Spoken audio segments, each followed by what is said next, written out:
Okay, let's come back together.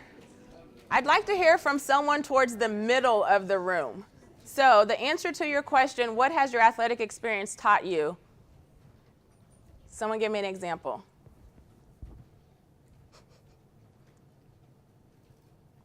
Go ahead. It's taught us to think in critical situations on our feet. Okay, so being able to think in critical situations. Do you have an example? In, for example, in basketball or something, if it's down to the last couple seconds, what are you gonna do? Things like that. So being able to think in high pressure situations. Someone from this side, go ahead. I thought discipline. Okay. Our coaches just drill that in our head, whether it's something small or big, you need to have discipline, and I think that can transfer over to working in a field with a lot of people. Okay, so having discipline. Go ahead. Perseverance, Okay. Being able to push through in any real situation. As an athlete, the season can become a grind as far as when it comes to practice, training schedules. Right. When an employer sees that you're able to complete that however many years of being an athlete, they see you're committed and you're going to persevere through situations. Okay.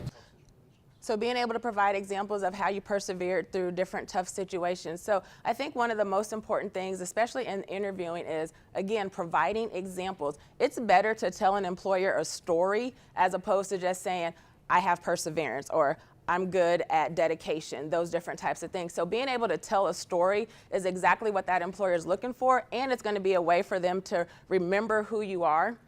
And so here's just a couple of examples. And so in an interview, depending on what question they were asked, from my experience as an athlete, I was required to travel many days a semester to games, practice several hours daily, and carry a full course load. I learned to manage my time very effectively. And then they talk about what they did. So they worked out a practice and study routine, and it resulted in a successful athletic experience, how that ended up resulting for them, and then their final result was having a 3.4 GPA. So basically, they went through tell them what the problem was, what the situation was they went through, what action they took, which is where they talk about being able to having a practice and study routine, and then what those end results were. And so the end results was being able to take second at the Big Ten championship and maintaining an overall 3.4 GPA. Same thing in the other one. This person had a little bit more experience, and so they talked about some of those experiences that they've gained from their internship.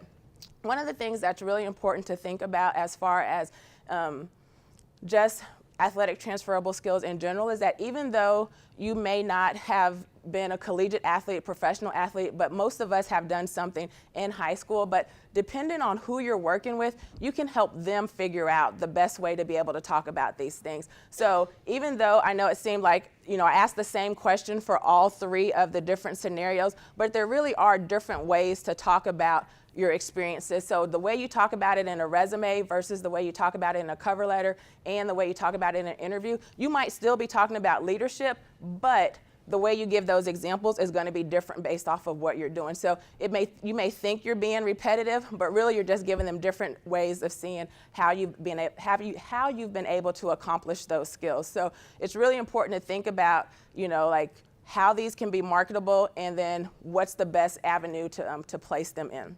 And so as far as, like I said, so you'll be working with people who may need that type of advice from you. And so you'll be able to help them, even at the high school level, asking, what has your athletic experience taught you? I think that's one of the hardest questions some of our student athletes have whenever we've had our interviews with student athletes, and we're like, what has athletics taught you? They know what it has, but being able to express it is way different from just writing it out on a piece of paper or knowing it in your head. So these are different things that we try to incorporate with our student athletes so that they can express how being a student athlete is valuable. And so I know when we were at the career event, Nate had to talk to some employers about his experiences and how his athletic experiences were valuable to him as a student now and the different things that he's interested in doing. So are there any questions about interviewing? Okay, so that's the end of the interviewing section. What I just wanted to do, since you guys are in the sport industry majors, just talk a little bit about some of the things that we're trying to do with our student athletes to help incorporate ways for them to gain experiences and then being able to talk about their experiences. So we've implemented recently, just last fall, a 4-year career plan. And so basically it went from what you see on the left with Brutus holding up the sign to our proposal to Gene Smith, and then over at the end is the final proposal we came up with. And so what we found out is that because there's so many time demands for student athletes, is that if we don't make things mandatory, they're not going to go to them. But we can't make everything mandatory for our students. And so what we did was we decided that there'd be one thing mandatory that they have to do each year, and then the rest of the things were optional but suggested. And so the first year students have to do a career assessment. Our second year students have to do a resume.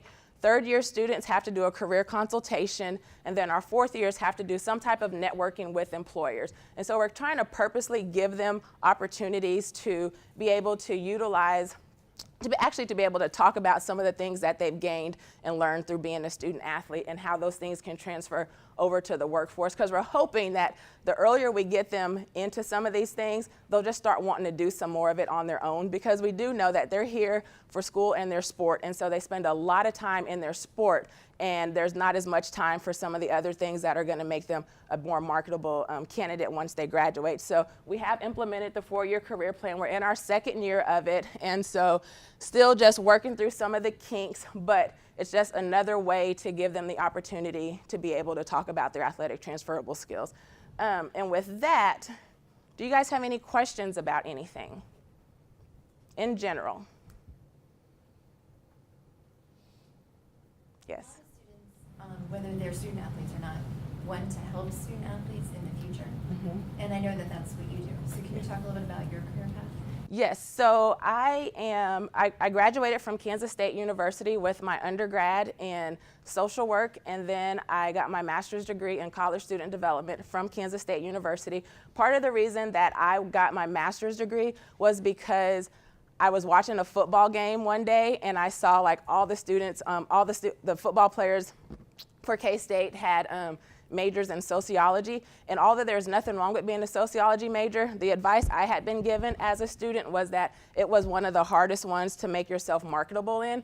And so I knew that there was a struggle with having a very general degree, because there's so much you can do, and then not knowing exactly what you want to do when there's all these opportunities in front of you. And so I was like, I'm going to be the person to help, them figure it out, this type of thing. And so I went to grad school, got my degree, realized that it's not as easy as I thought it would be to try to get them to major in other things. But so I did that, and then I ended up working for 10 years at Kansas State University in the Career Services Office, and I was the unofficial liaison to the athletic department. So anytime a student athlete came in, I was the one that they were scheduling with. I did all the presentations for our student athletes over in the athletic department, and then one day I saw a Twitter post about this position here at The Ohio State University, and I applied to it, and 2 years later, here I am. But it really was just like a Twitter post that I saw about this position, and that's how I applied for my role here. And again, it was a brand new position, so it hadn't existed before, and so it's kind of still in the infancy stages, even though I'm going into my third year, just trying to figure out what works best for our student athletes. So, yes. And your degree was higher ed? Yes, college student development. So can you explain what that is? And so it's a higher ed degree, but basically it's just like how to work with college students. And so some places might call it college student personnel, other places might call it student affairs, and so there's just different names for it, but it's all, to me, it's pretty much everything outside of academics is what my degree was for, everything outside of working on the academic side. So, other questions, comments, or concerns?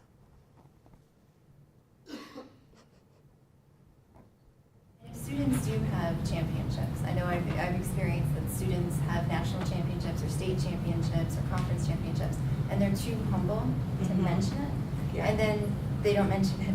So what is an effective way to represent that in the resume, in the cover letter, and in interviews? Right, so I would definitely, so the question was about like how to incorporate national championships, state championships, Big Ten championships, whatever the case may be. And so you're right, students can be very humble, and there's times when I've met with student athletes and we're talking about some of the things that they've done, and I'm like, why don't you have your Big Ten championship, or why don't you have your national championship on there? And they're like, oh, I just didn't think that was important to the employer or whatever. And so I think that depending on how you write it, you can include it in your resume under honors and awards. You can definitely talk about it in a cover letter if you're talking about how much time and commitment you've put to your sport. In an interview, you can give an example of it. So there's definitely different ways to talk about your championships, because they are important to the employer, because not everyone gets a championship of any sort. So being able to talk about how you were able to work towards getting that championship is really important.